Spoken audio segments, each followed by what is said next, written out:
Namo Vishnupadaya Krishna Prastaya Bhutale Shrimate Sila Swarupananda Paramahamsa Jinamine Bhaja Shri Krishna Chaitanya Prabhu Nityananda Shri Advaita Gadadhara Srivasari Gurbhakta Vrinda Hare Krishna Krishna Krishna Hare Hare Hare Rama Rama Rama Hare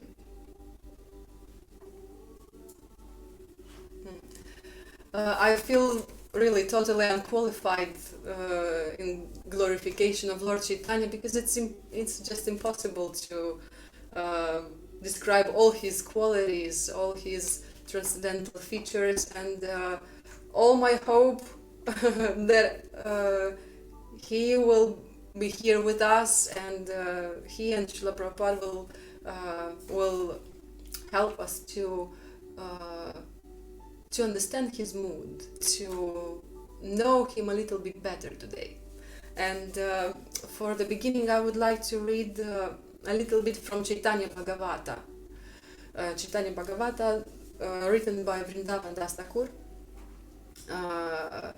Just couple of fragments, because it seems to me that they are so uh, wonderfully describe Lord Chaitanya that I don't know, I would never be able to say, to put it in such a nice words.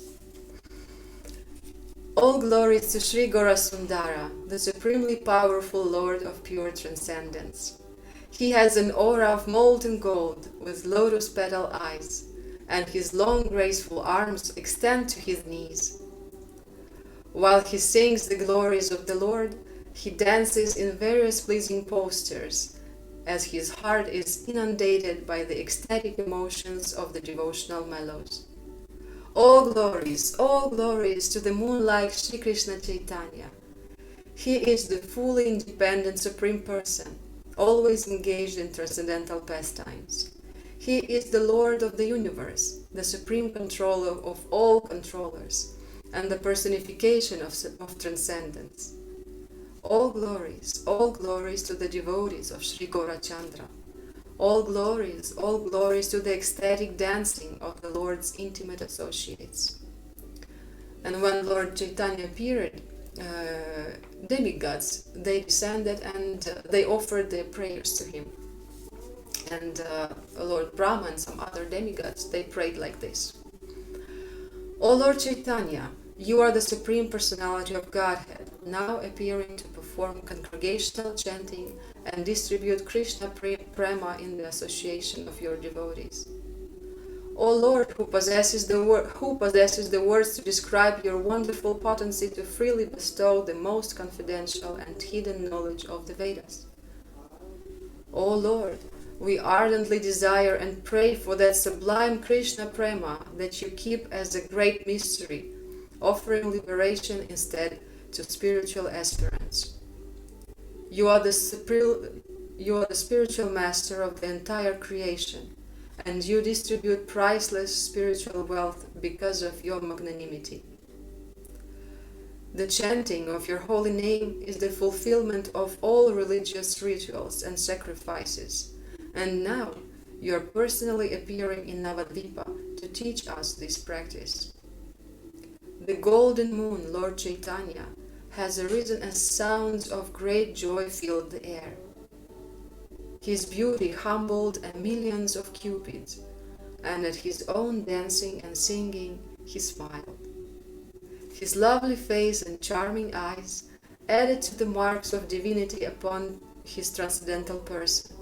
His feet were marked with the auspicious signs of the flag and lightning. His entire exquisite form was decorated to enchant the minds of everyone. Fear and despondency were dissipated, and the world was showered with the immense good fortune.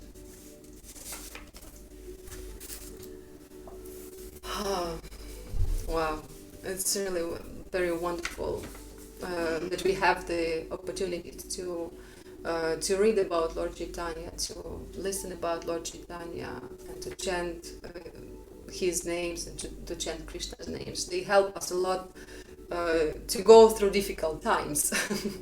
And not only we can chant in good times and in bad times as well. But actually now the time we live in is quite weird. It's quite strange.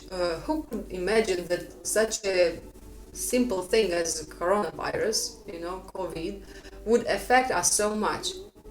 On the road over the years, different diseases appear, different viruses, all kinds of things. But until now, in how many, I don't know, how many hundreds of years, we are witnessing the situation when countries are locked down. People, they cannot travel from one country to another country. There are different theories about this coronavirus. I will not go into depth because it's not the point.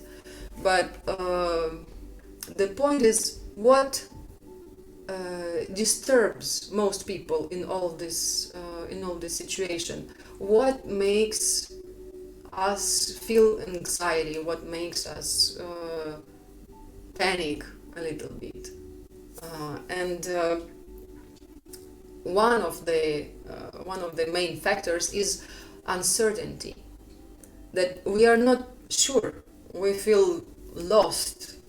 We don't know where will it end. Just today, here in Romania, I have found out that we have this curfew, and before it used to be from 11 in the evening until 5 in the morning.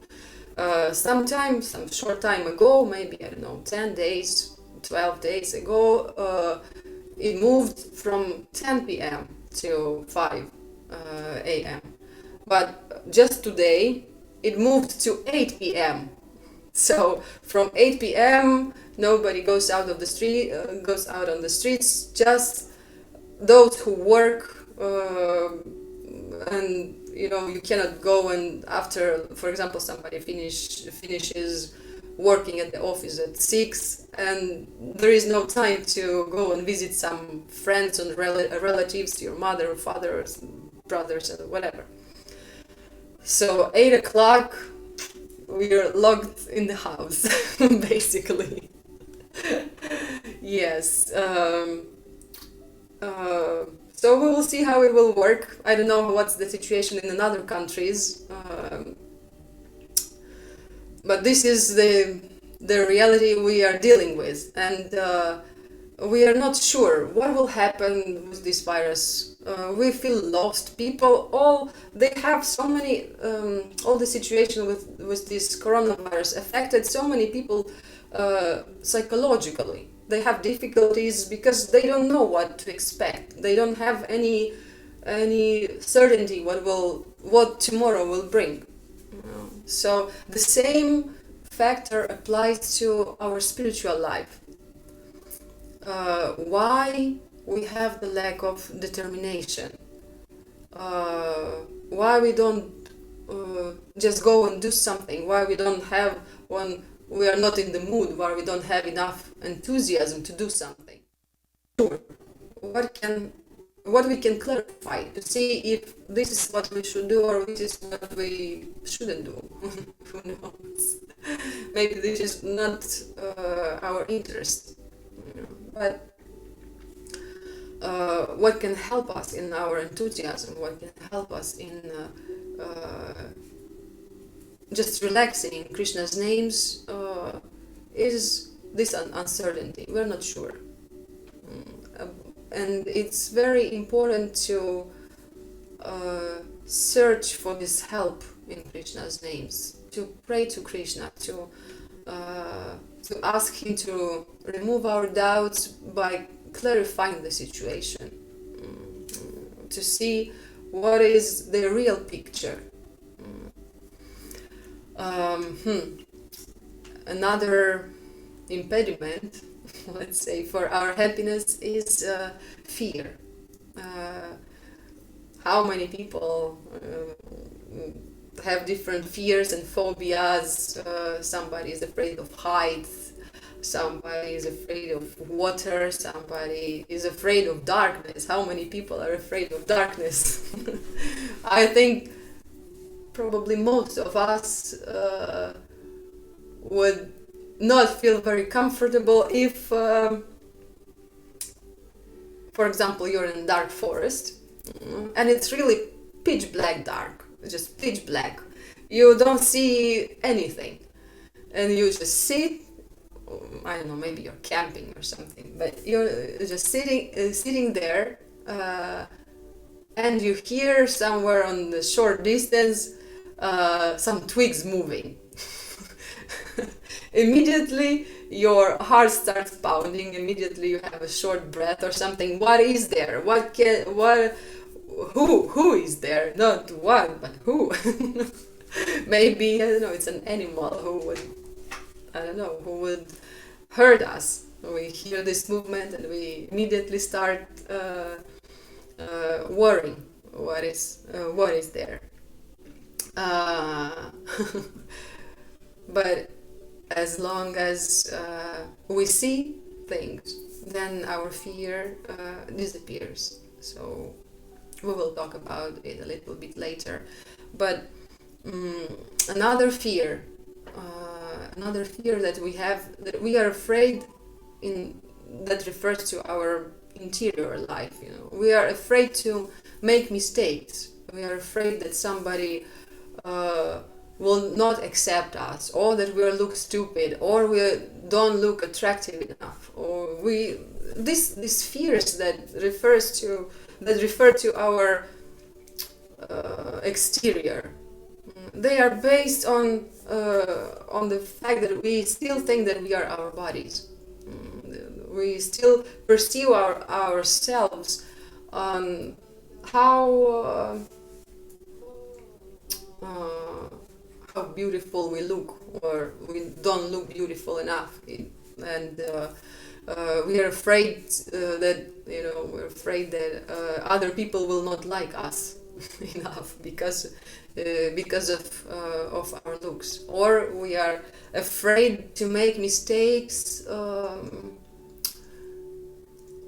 because we think that we are so perfect. Normally we are perfect, but sometimes we make mistakes. But actually, if we really could understand that Krishna is our closest friend, he's always there for us, he always ready to give us a hand, he never leaves us, he's ready to hug us anytime, and he doesn't judge us by how many mistakes we make or how we look. We are short or tall, we have this kind of nose or those kind of teeth or whatever. Maybe our ears are like this, or it just doesn't matter. This is the really short time that we are in these bodies, and it's not worth to waste our time on those fears, because any time this might change. Somebody might be perfectly beautiful looking, and something happens, maybe some accident, maybe some disease or whatever. The situations in the material world always change. They always are shifting, and you cannot make them the foundation of our life. That's why Krishna helps us so much. When we have some faith in Krishna, when we get closer to Krishna, it helps us so much to relax. It helps us so much to just focus on him and what we do for him. And Lord Chaitanya, he came not just to teach us love for God, but rather devotional service, loving service to God. Many people, they like the idea of God. They have some attraction towards God, but the real happiness they try to find in something tangible, something visible that we can touch. It's in the world, in the relationship of this world. And we can talk about the disappointments of this for for hours. Everybody has experiences in his personal life that it doesn't work. We put our faith, we put our foundation on something or on somebody, somebody, literally, but it doesn't work. It doesn't work because we can lose our close persons, our dear ones, or the situation will change. All the coronavirus comes and we cannot go even to visit our relatives. I didn't see my mother for a year and a half. And it's I can tell you it's a little bit difficult. Lord Chaitanya, he came to teach us that Krishna is the most lovable, that he is the real foundation. He is the real foundation of our personal life. It's not only some spiritual life we are talking about, it's our practical life we are talking about, our everyday life, what we do every day. And Lord Chaitanya teaches us not some vague concept, not some vague methods. He came to say something very specific. He came to give the very specific process. We all know about, we all know about Harinama. He came and he told Harinama, he repeated, from this verse from scriptures. Harinama, Harinama, Harinama eva kevalam. Kalau nasti eva, nasti eva, nasti eva gatiranyata. And we can be inspired by Lord Chaitanya to practice this. One of the things what he did, he didn't just say, okay, you do this. He did it by himself. He showed by his examples. He inspired people by his own examples, and his devotees, his close associates, they did the same. They also practiced and showed others by their own example. But what comes next? That sometimes we get lazy. We might know the theory very good. We know that it's good to wake up early in the morning. We know that what we should do. We should chant our japa. We should gather with other devotees. We should chant together. We should have kirtans. Maybe we could have. We know that it's good to have artics in the house, to have deities, and all these elements that help us in our sadhana bhakti, in developing our personal relationship with Krishna. We might know the theory, but sometimes we do not do it. We do not do it properly. We do not follow properly. We have some difficulties, and spiritual life actually is not a straight process. Spiritual life is always like a sinusoidal. It's a wave. It goes up and down. But the important point is that we should try to make it not like this down. We should try to make it up, even if it with waves. Even if it's not only straight up. And we should try to find some solutions. What we can do, what do we need to do to help us in times of difficulties, in some situations when we have some setbacks, let's say. And in the case of families, when there are husbands and wives, it's very good, because sometimes in the morning it is the struggle who will wake up first. Okay, he or she sleeps, then I will sleep. I will sleep a little bit more. I will wait until the other person will get up. Who will get up from the bed first? But in this situation, one of them, he should make the decision, okay, I should get up. And hopefully it will inspire the other spouse.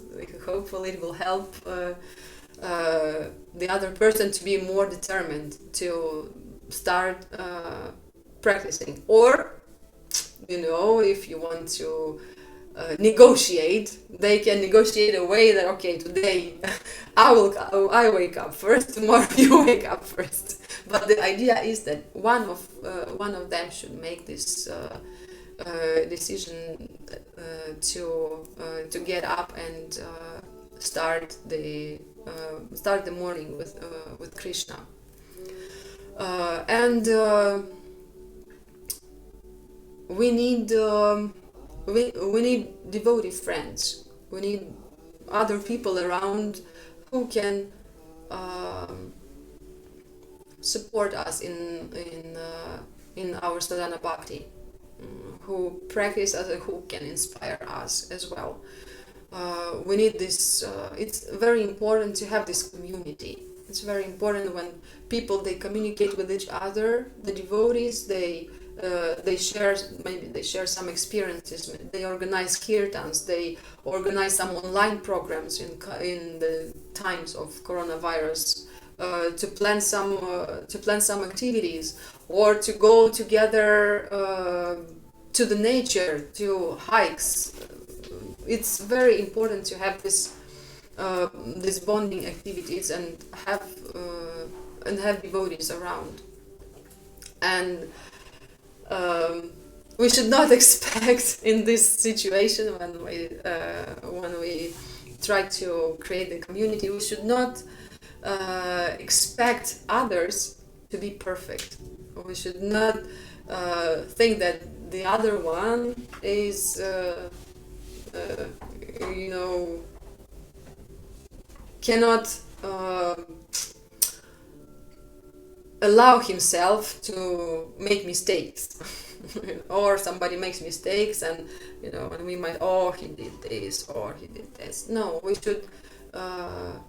should support each other. We should help each other in different situations, and we should look at our own faults. What can I personally improve? Not trying to improve others, but to do in our own life. What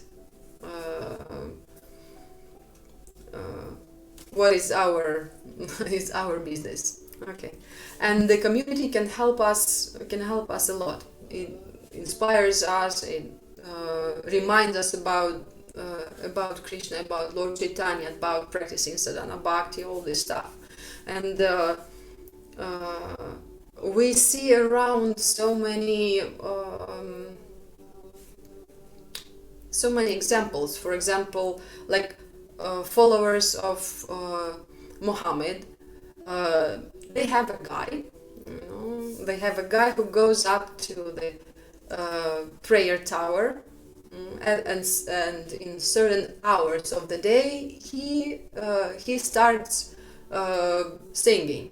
He reminds other people that it's time for Allah, and they all leave their daily activities and they turn to the certain part of the world, and they offer their prayers to Allah. Some time ago, some couple of years ago, we have been in Istanbul, in Turkey, and it was we were used to different culture, and we've been walking down the road. There were very beautiful waterfalls. It's not nature, it's in the city, in Istanbul. And at some point they started, from different buildings, from these prayers started. It was so wonderful. It was like, wow, you just go doing your own business, and at some points you just, whoa, Krishna. It reminds you of God. And Christians, they have bells in churches. In the villages, it used to be, one church, and it's heard when these big bells, they start ringing when there is a service or some event, and it's heard from all the parts of the village, and it reminds people of Krishna. It reminds people, Christians, they immediately remember Jesus when they hear it. So these communities, they are important because we as individual people, we recognize that on my own, by myself, I'm very weak. Maya is so strong, this illusion that we are covered in the material world is so strong that it's not in our power, it's just impossible in our power to defeat it or somehow fight with it. We can fight as much as we want, but it will not work. It's just impossible on our own strengths, I mean. If we try just by ourselves to fight with illusion, with our minds, it will never be successful fight. we will be never victorious, and that's why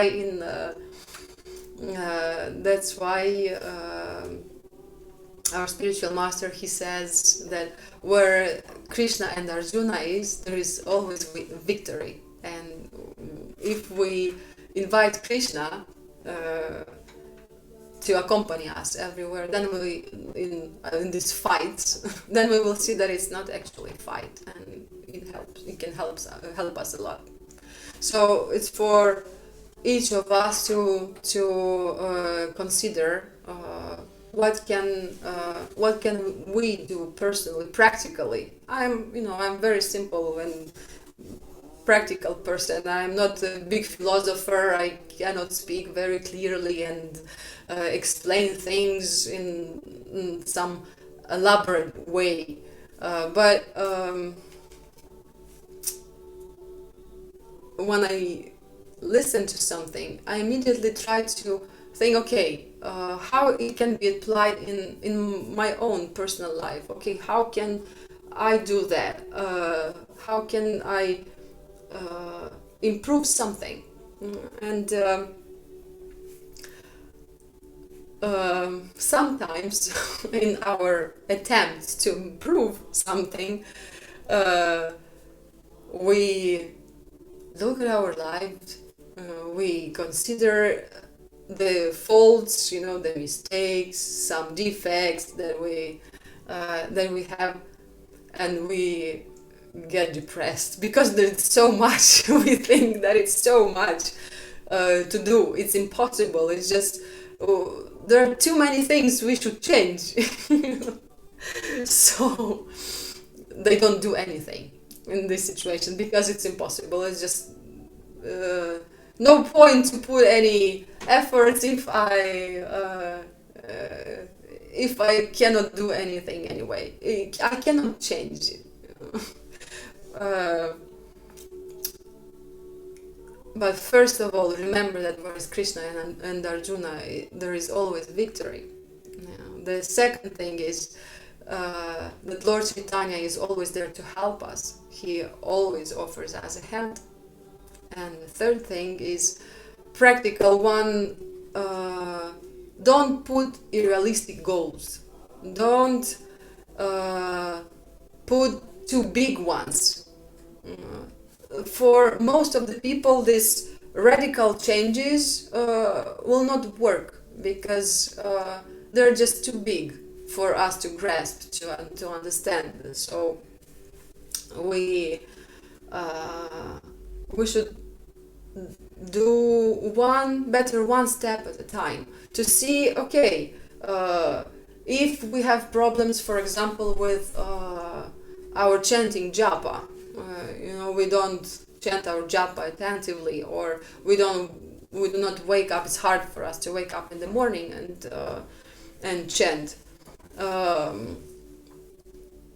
We could try to make little steps. For example, we put our alarms just 15 minutes earlier, not 2 hours early, because it would be difficult to make such a big change. But put it 15 minutes earlier, half an hour earlier, and chant your japa like a little bit longer, just a little bit, maybe 2 rounds more. You will manage to do in the morning before before you start your job or something. 15 minutes, I can assure you, 15 minutes, they don't change much in your sleep.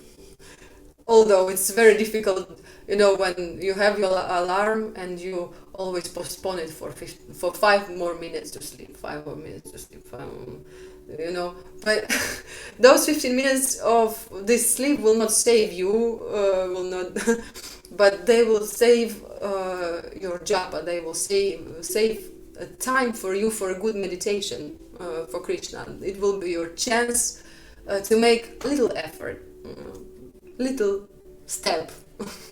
So maybe for 2-3 weeks you practice this, then you add 15 more minutes.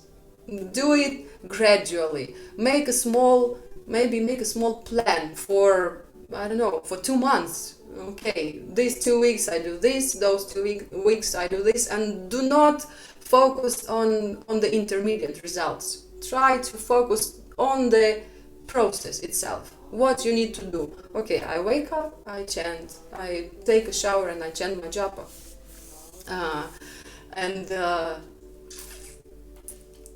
A friend of mine said very interesting thing when we have too many things to do,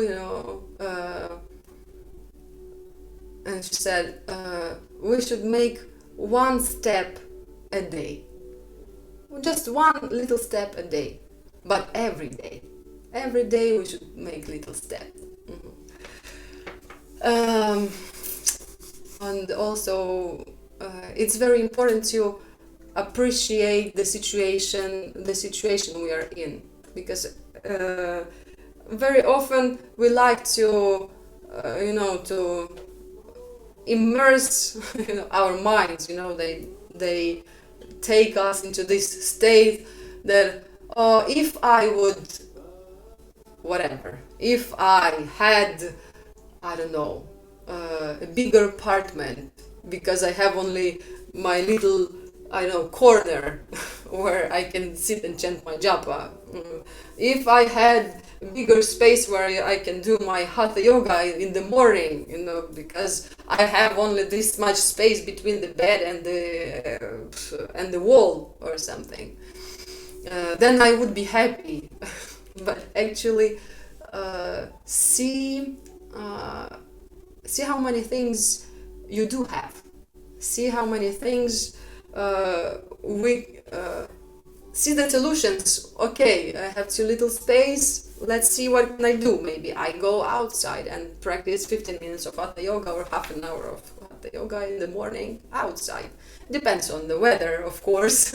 Sometimes it's not possible, but in most of the cases, some solutions, they can be done. It's not the lack of solutions, not the situation is the problem. The problem, we go back, that it's a lack of determination and appreciation of the things around us.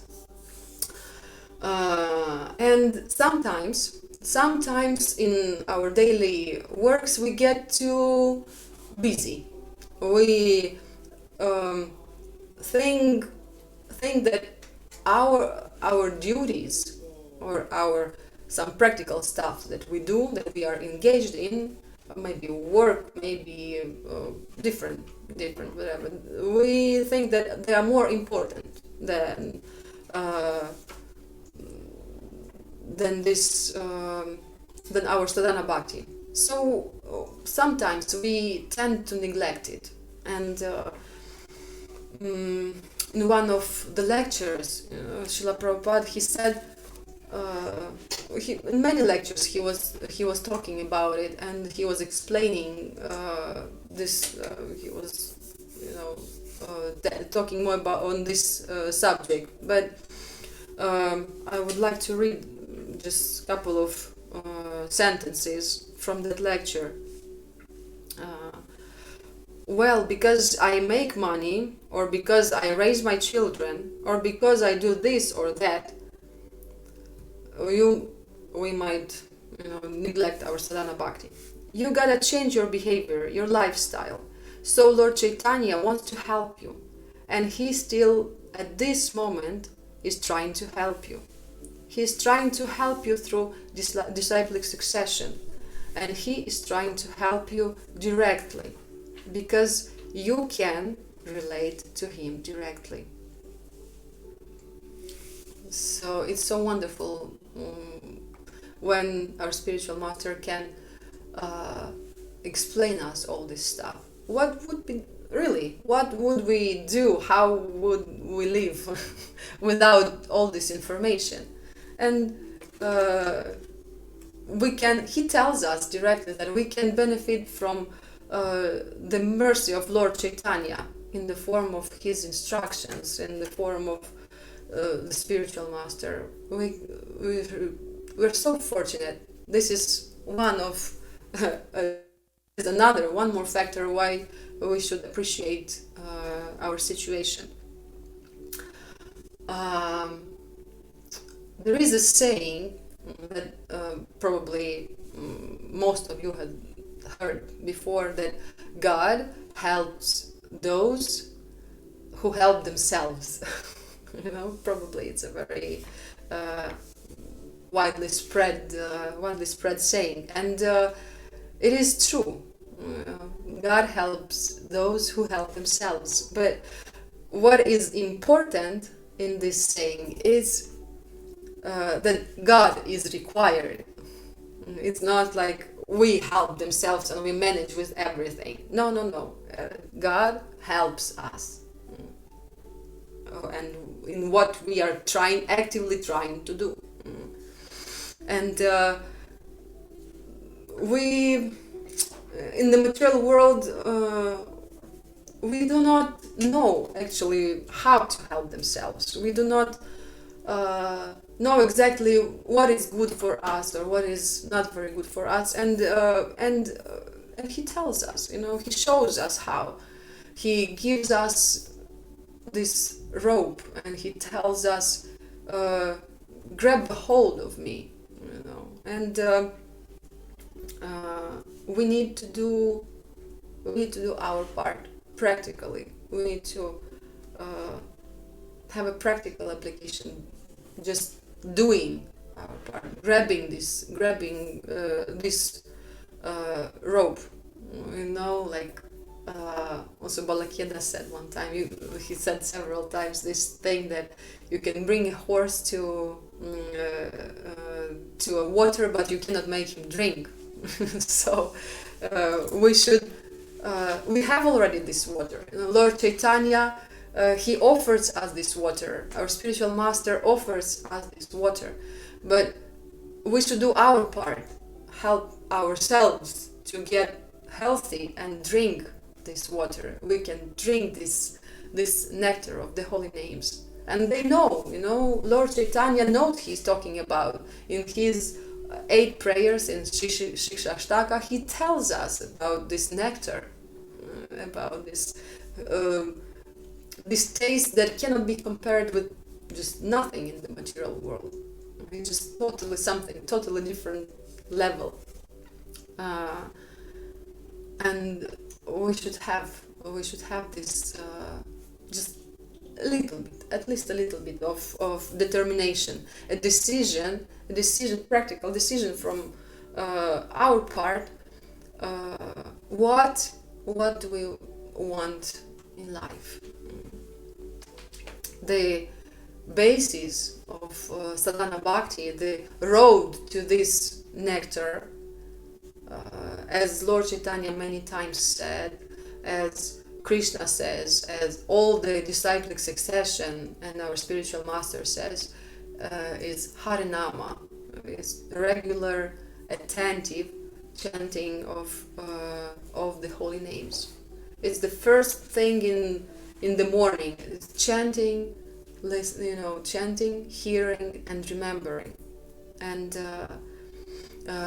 we must be immersed in these practices given by Lord Chaitanya, and it might be not a very quick journey. It might be, we usually are quite impatient, and we would like to have the results right here and right now, the immediate ones, but try to look at your spiritual life like growing a plant, like also Srila Prabhupada in one of his lectures, he was giving this example of a gardener who plants a seed, and you cannot expect immediately that you put something and immediately you would have, I don't know, mangoes, apples, I don't know, bananas. any fruit needs some time to grow, and then after this it starts fructifying. So we need to take care of this plant, little plant of our spiritual life in our hearts, just like we care about our children, like we care about the people who are dear to us, and we will for sure we will have the results, for sure we will have the fruits, because Krishna, Lord Chaitanya, is real, and he reciprocates with us, and as much we would like to get to him, the same he in the same way he goes towards us. He goes towards us even faster than we go to him. He's ready to run to us. Opens his hands and run towards us, and we are like like those little blind kittens, make little step towards him and not sure what's happening. But he's very happy when we make these baby steps towards him. But we need to have this patience. We need to have this determination enough not to expect that my attitude, that my consciousness will change overnight. And Lord Chaitanya and Lord Nityananda, they don't reveal themselves fully, and as long as we are covered by pride and false ego, when we are arrogant, or when we are judging others, when we look at others from from the point of the place of superiority. Oh, this is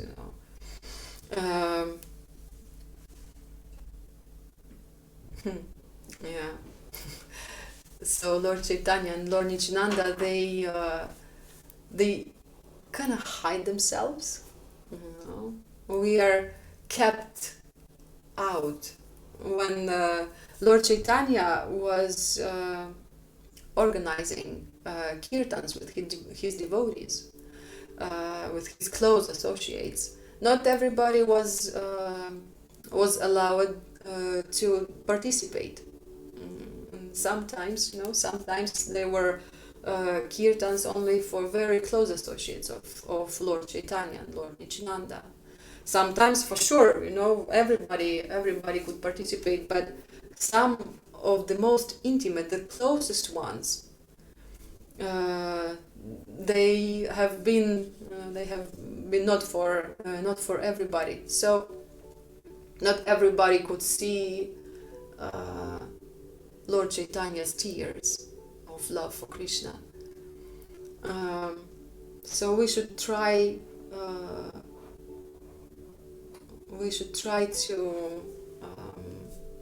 to work on our arrogance. We should try to work on our pride, on judging others, and uh, and maybe it would help if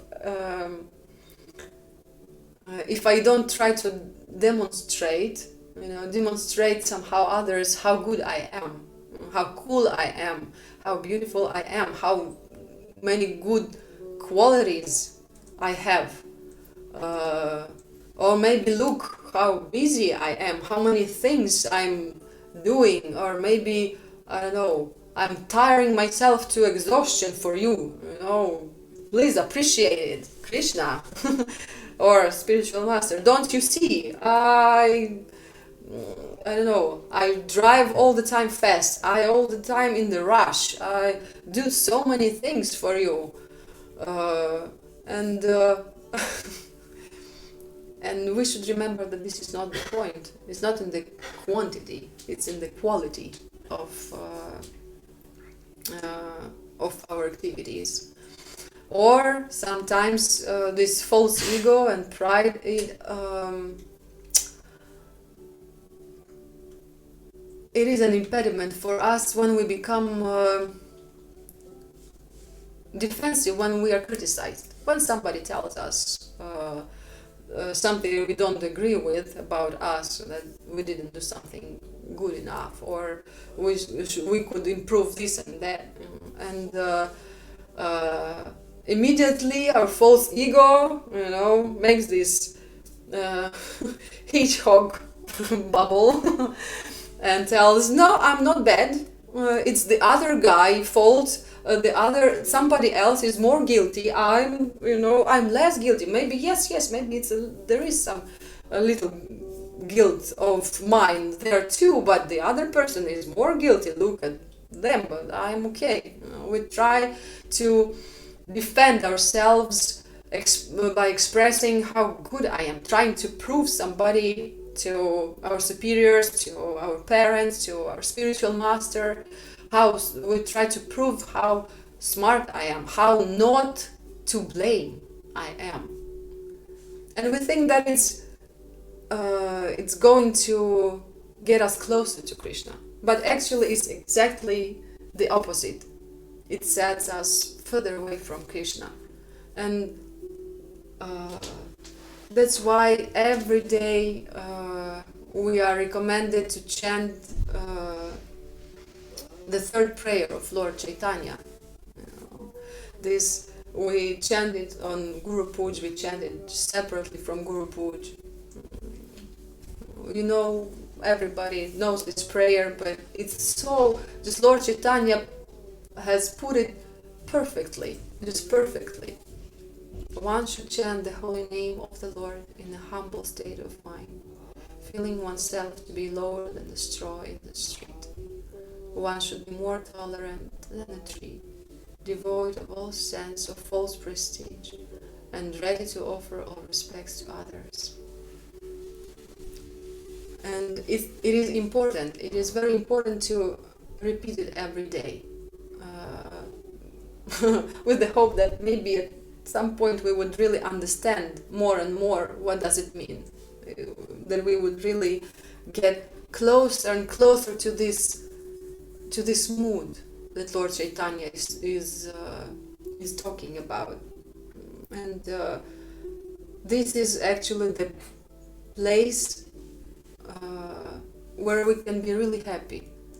When we are trying to prove something to others, that I am good, that I am strong, that I am not to blame, it's not my fault, we don't feel happy inside.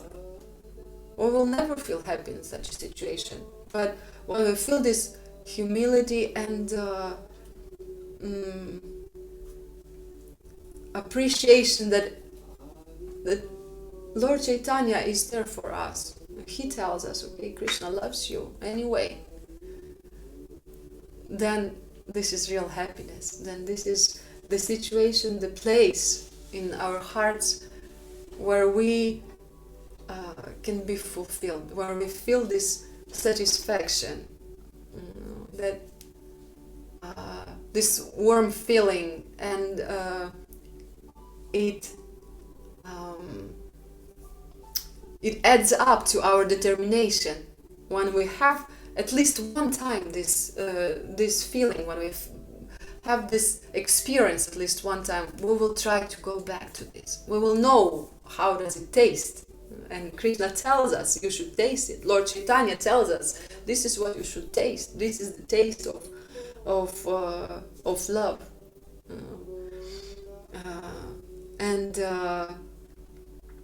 what can help us? We go back to Harinama, Harinama, Harinama eva kevalam. Kelau nasti eva, nasti eva gatiranyata. So if we make this effort, if we chant the names of Lord Chaitanya, Lord Nityananda, we glorify our spiritual master, we chant the names of Krishna, we will have a chance, a real chance to bathe in the tears of love of Lord Chaitanya. We can have a chance to have this experience of really unconditional love. We don't know, we don't see it in the material world around us. That's why for some time it is very difficult to appreciate or to understand, because we are used to this business relationship in the material world, and we cannot imagine that somebody just loves us, just loves us, and we shouldn't be afraid. That's why Lord Chaitanya inspires us so much, and when we meditate on Lord Chaitanya, we can have this experience on humility, appreciation, and determination. These are the lessons that Lord Chaitanya can teach us. He can teach us so many things, but let's apply one step at a time. Let's make baby steps. Haribol, thank you very much, and let's have a short chanting.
Just